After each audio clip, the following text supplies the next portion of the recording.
স্বাগতম ম্যাথলেক্সিয়া একাডেমিতে। আমি শুভ্রজিৎ দেব, তোমাদের সবার প্রিয় শিক্ষক ও এই চ্যানেলের প্রতিষ্ঠাতা। এখানে আমরা অঙ্ক, বিজ্ঞান এবং বিভিন্ন গুরুত্বপূর্ণ বিষয় খুব সহজ ও বাস্তব উদাহরণের মাধ্যমে শিখি, যাতে কঠিন জিনিসও হয়ে যায় একদম সহজ। তোমরা যারা পড়াশোনাকে আরও ভালোভাবে বুঝতে চাও এবং নিজের দক্ষতাকে বাড়াতে চাও, তাদের জন্য এই চ্যানেল একদম উপযুক্ত। তাহলে আর দেরি না করে আজকের ভিডিওটি শুরু করা যাক। The portrait of a lady গল্পটি খুশবন্ত সিংয়ের লেখা একটি হৃদয়স্পর্শী আত্মজীবনীমূলক গল্প। এখানে লেখক তার দিদিমার গ্র্যান্ডমাদারের সঙ্গে কাটানো জীবনের স্মৃতিগুলো তুলে ধরেছেন। গল্পের শুরুতেই লেখক তার দিদিমার চেহারার বর্ণনা দেন। দিদিমা ছিলেন খুব বৃদ্ধা, খাটো, সামান্য বাঁকা হয়ে হাঁটতেন এবং তার মুখে সবসময় শান্ত ভাব ছিল। তিনি সবসময় সাদা পোশাক পরতেন এবং হাতে জপমালা নিয়ে ঈশ্বরের নাম করতেন। লেখকের মনে হতো তার দিদিমা যেন সবসময়ই বৃদ্ধা ছিলেন। লেখকের ছোটবেলায় তিনি ও তার দিদিমা গ্রামে একসঙ্গে থাকতেন। দিদিমাই তাকে সকালে ঘুম থেকে তুলতেন, তৈরি করে দিতেন এবং স্কুলে নিয়ে যেতেন। স্কুলটি ছিল মন্দিরের পাশে।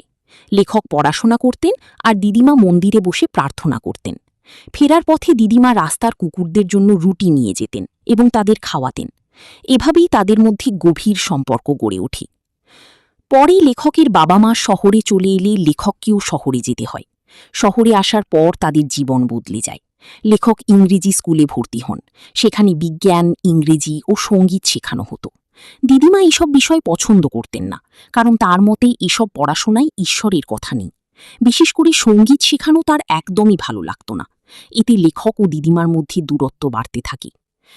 যখন লেখক বিশ্ববিদ্যালয়ে ভর্তি হয়ে আলাদা ঘরে থাকতে শুরু করেন, তখন দিদিমা আরও একা হয়ে পড়েন। তিনি তার বেশিরভাগ সময় প্রার্থনা করে কাটাতেন। এছাড়া তিনি বাড়ির উঠোনে চড়ুই পাখিদের রুটি খাওয়াতেন। চড়ুই পাখিরা তার খুব প্রিয় ছিল। এরপর লেখক উচ্চশিক্ষার জন্য ইউনাইটেড কিংডমে 5 বছরের জন্য চলে যান। স্টেশনে বিদায়ের সময় দিদিমা কাঁদেননি, শুধু নীরবে লেখকের কপালে চুমু দিয়েছিলেন এবং প্রার্থনা করেছিলেন। 5 বছর পর লেখক ফিরে এলে দিদিমা খুব খুশি হন। আনন্দে তিনি প্রথমবারের মতো প্রার্থনা বাদ দিয়ে মহিলাদের ডেকে ড্রাম বাজিয়ে গান করেন। কিন্তু সেই আনন্দ বেশিক্ষণ স্থায়ী হয়নি।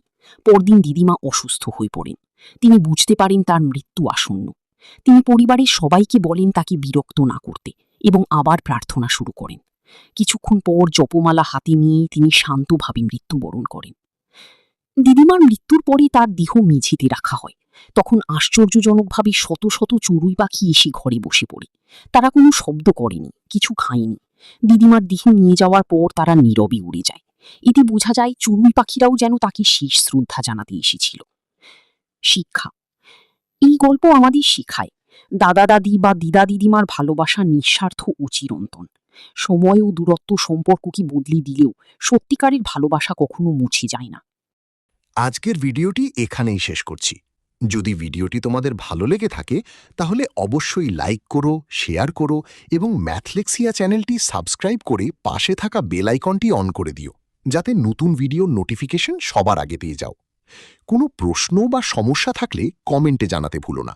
আমি অবশ্যই সাহায্য করার চেষ্টা করব। আমি শুভ্রজিৎ দেব আজকের মতো বিদায় নিচ্ছি। সবাই ভালো থেকো, পড়াশোনা চালিয়ে যাও। আবার দেখা হবে পরের ভিডিওতে।